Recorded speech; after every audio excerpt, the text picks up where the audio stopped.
맥주 박사 안호균 작가와 함께하는 비어있는 저녁.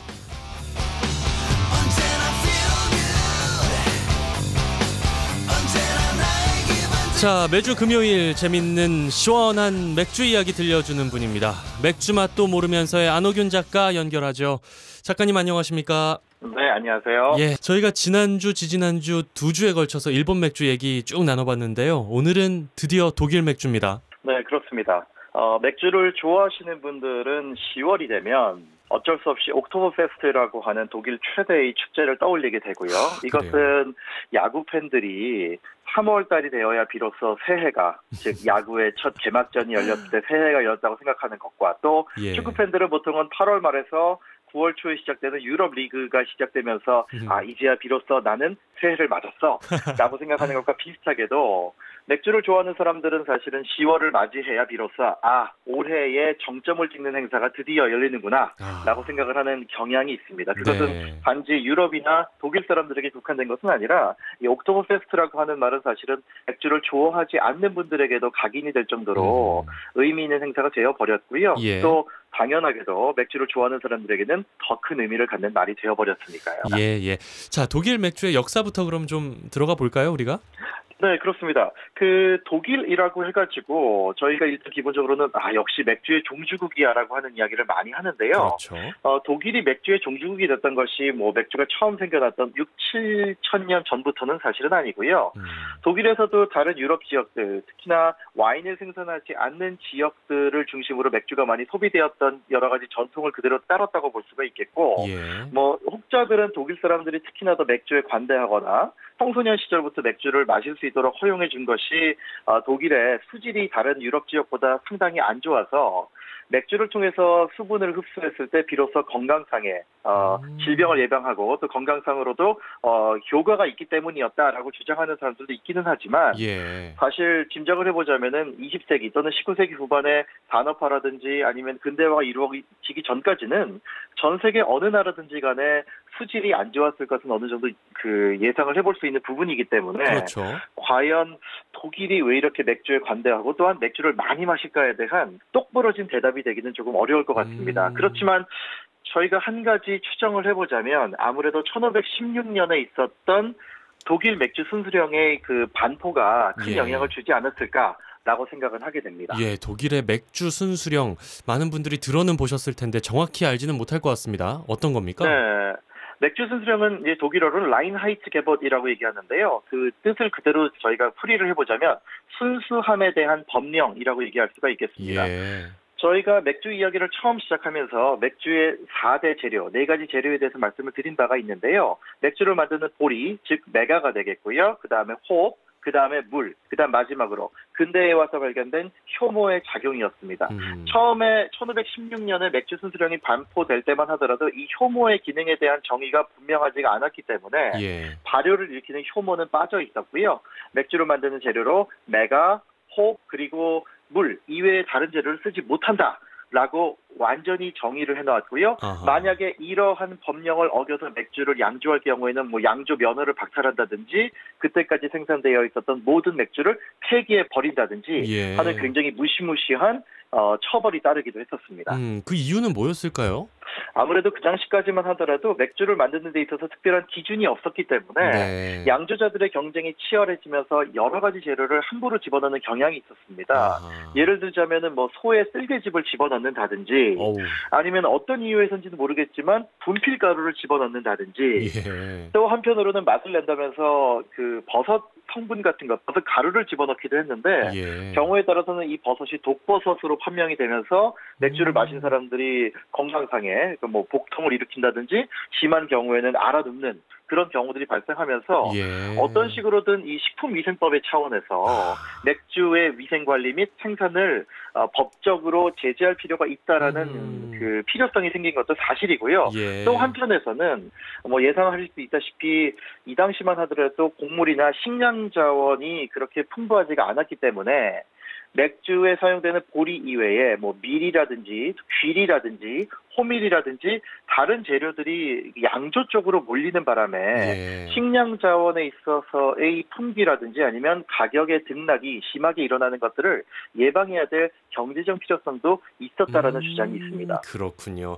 맥주 순수령이 국민 건강관리 차원에서 일단은 좀 선포가 된 것 같네요. 또 한편으로는 이 바이에른 지방을 다스리겠다는 왕실에서 네. 보리에 대한 과세권을 행사를 하고 있었는데 보리에 대한 과세권을 통해서 자신들이 왕실의 재정을 상당 부분 확보하고자 했던 꼼수는 아니었냐라고 이야기하는 사람들도 있으니까 사실은 1516년으로 저희가 타임머신을 타고 돌아가서 예. 법령을 제정했던 사람들을 만나서 이 멱살을 한번 잡아보지 않는 한 정확한 대답을 알아내기는 조금 쉽지 않을 것 같습니다. 여러 가지 설명이 함께 존재하고 추측만 있습니다. 할 수 있을 뿐이군요.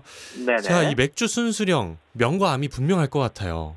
그렇습니다. 정해진 재료만을 가지고 맥주를 만든다라고 하는 것은 그 안에서 최대한의 맛을 끌어내는 동시에 또 다른 양주업자들과의 차별화를 만들어내야 되는 그런 의미가 뒤따르게 되겠죠. 예.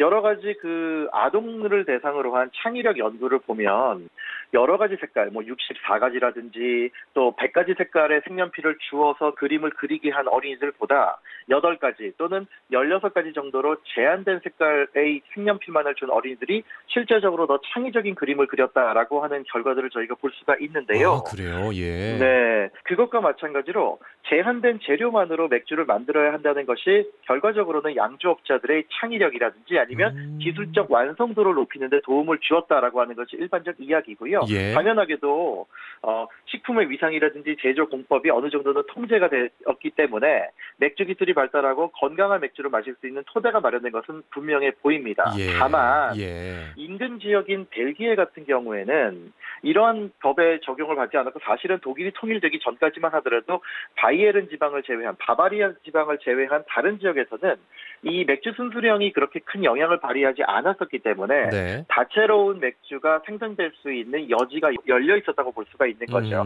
여러분들이 잘 아시는 뭐 그 벨기에에서 나온 호가땡 같은 맥주만 하더라도요. 예. 오렌지 껍질이라든지 고수 씨앗 같은 것을 집어넣어서 굉장히 독특한 풍미를 만들어내지 않습니까? 그렇죠. 그런 맥주를 저희가 생각해 본다면 맥주 순수령만으로는 도무지 상상해 볼 수가 없는 맥주 순수령 입장에서 보면 정말로 순수하지 못한 예. 날라리 같은 그러한 맥주라고 볼 수도 있는 셈이 되는 거죠. 아하, 그리고 그렇군요. EU가 경제적으로 통합을 하고 국가 간의 그 국경이 허물어지는 과정에서도 예. 다른 나라들로부터 이 맥주 순수령이 공격을 굉장히 많이 받게 되었습니다. 당연하게도 이 부분이 이렇게 맥주 순수령을 사용하지 않는 맥주 순수령에 입각하지 않은 맥주는 너희들이 맥주로 취급을 안 해준다고? 그렇다면 다른 나라에서 생산된 맥주들, 즉 맥주 순수령을 따를 필요도 없었고 따라오지도 않았어도 맥주가 독일에 수출되는 것에 대해서 일종의 비관세 장벽으로서의 구실을 한다라는 비판이 유럽 전체에서 독일로 밀려 들어오게 되고요. 예. 이러한 것을 도무지 받아들일 수가 없었는지 유럽 의회에서는 당연하게도 이 부분을 독일이 조금 문제가 있을 수 있으니 1980년 이후에는 이 법령이 어느 정도는 유명무실화되는 그러한 계기가 마련되기도 했었습니다. 그렇군요. 자, 그렇게 해서 맥주 순수령 때문에 독일 맥주의 정체성이 어떻게 보면 좀 확고해졌는데 지금까지도 그렇습니다. 예.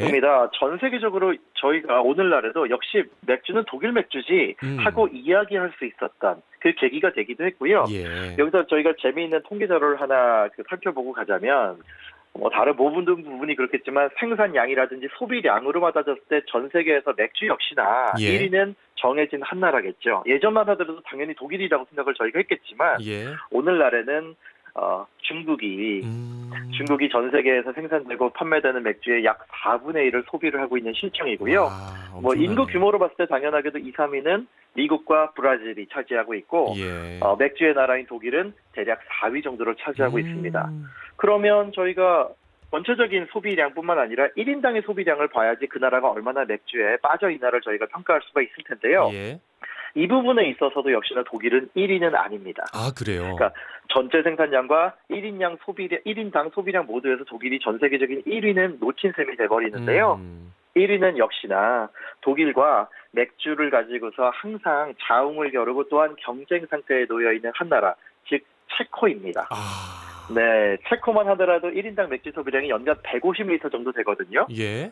이거는 성인 남성들이나 성인 여성들만을 대상으로 한 게 아니라 전체 인구로 나누어진 숫자가 이 정도니까 1인당의 맥주를 마실 수 있는 사람들의 맥주 소비량은 어마어마하다고 볼 수가 있는 거고요. 와, 그렇겠네요. 그 뒤를 잇는 나라들은 이제 같은 독일권이라고 할 수 있는 오스트리아와 독일이 비슷한 양을 자랑하는데 이 두 나라가 1인당 소비량이 대략 100리터 정도가 됩니다. 예. 그러니까 체코와는 사실은 상당한 격차가 있다고 볼 수가 있는데 예.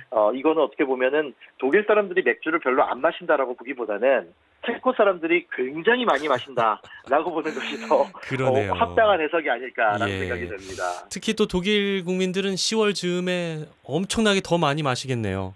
그렇습니다. 아까 저희가 처음 시작할 때도 옥토버페스트에 대한 이야기를 말씀을 드렸었는데요. 예. 옥토버페스트는 대략 한 9월 말부터 10월 중순까지 3주 정도에 걸쳐서 열리는 맥주 축제이고요. 예. 이 축제가 열리는 뮌헨 지역에 대한 그 방문객 수가 이 축제가 열리는 3주 동안에만 걸쳐서도 국내와 국외를 통틀어서 대략 700만 명에 이를 정도로 와. 그러니까 단일 축제를 통해서 사람들을 불러 모으는 숫자가 연인원 700만 명이라는 것은 예. 사실은 굉장한 숫자고 제가 기억하기로 서울시를 방문하는 외국인 관광객이나 방문객들의 연간 숫자가 1000만 명을 조금 넘어가는 정도로 알고 있는데 예. 3주간의 축제를 통해서 700만을 불러 모은다는 것은 이 축제가 얼마나 커다란 축제인지를 알 수 있게 해주는 부분이라고 볼 수가 근데 있습니다. 이 축제가 궁금한 게 그냥 뭐 여러 가지 맥주를 마실 수 있는 시음할 수 있는 그런 축제인가요? 콘텐츠가 뭐가 있나요? 네, 원래 이 행사가 시작된 것은 맥주 축제로 시작되는 행사가 전혀 아니었습니다. 예. 19세기 초에 바이에른 지방의 황태자였던 루드비히라고 하는 사람이 이제 결혼식을 올리게 됐는데요. 네. 아무래도 황태자의 결혼식이다 보니까 시민들을 위한 축제를 벌였다고 볼 수가 있겠죠. 그래서 뭐 경마 대회라든지 여러 가지 재미있는 행사들을 벌였는데 한번 결혼식을 위한 이 축제를 벌이고 나니까 이게 뮌헨 사람들에게 너무나도 재미있었던 거죠. 예. 그래서 여러 가지 뭐 주변에 이야기도 있고 또한 시 정부 쪽에서도 괜찮겠다라는 판단을 했는지 매년 비슷한 시기에 이 행사를 개최를 하게 됩니다. 10월 중순이었죠. 예. 그리고 이게 한 몇십 년을 지나가다 보니까 어린이들도 참가하니 어린이들을 위한 놀이시설도 놀이기구들도 들어오기 시작했겠죠. 뭐 회전목마 같은 거 생각해 보실 수가 있을 것 같아요. 예. 그리고 사람들이 모이는 장소이다 보니까 음식을 파는 노점상들도 함께 들어왔겠죠. 뭐 예. 독일이면 소세지라든지 감자 요리를 떠올리실 수 있을 것 같아요. 그리고 당연하게도 초창기에는 없었던 맥주 부스들도 들어서기 시작합니다. 예. 이것이 19세기 후반, 20세기 초반과 맞물리게 되니까 막 산업화를 시작해서 대량으로 맥주를 생산하는 대량 대규모 맥주 양조장들이 자신들만의 맥주들을 판매할 수 있는 공간을 마련하기 시작했고요. 그것이 오늘날에는 뮌헨 지역을 기반으로 하고 있는 6개의 대형 맥주 회사, 여러분들이 아실 수 있는 것으로 뭐 파울라땡 같은 회사들이 될 수 있겠죠. 이러한 회사들이 어마어마하게 커다란 맥주 탱크를 개설을 하게 됩니다. 그러면 그 맥주 텐트 하나에는 대략 5천에서 10,000명까지를 수용하는 어마어마한 규모인데 이건 재미있게도 또한 그 뮌헨 지역을 벗어나 있는 다른 양조업체에게는 그 기회를 주지를 않습니다. 오롯이 뮌헨 지역의 바바리아 지방의 축제로서 자리매김을 시키고자 하는 것이고요. 예. 이 행사 주변에는 어린이들도 함께 참가할 수 있도록 뭐 놀이기구들이 배치가 된다든지 예. 음악 공연이라든지 아니면 마임 공연 같은 것들이 함께 일어난다든지 하면서 단순하게 맥주만을 즐긴다기보다는 독일 문화, 다시 말해 조금 더 좁혀서 얘기하자면 바이에른 지방의 전통 문화를 경험할 수 있는 기회가 되는 축제라고 보실 수가 있을 것 같아요. 그렇군요. 안호균 작가와 함께하는 비어있는 저녁, 오늘은 여기까지입니다. 다음 주에 뵙죠. 고맙습니다. 네, 감사합니다.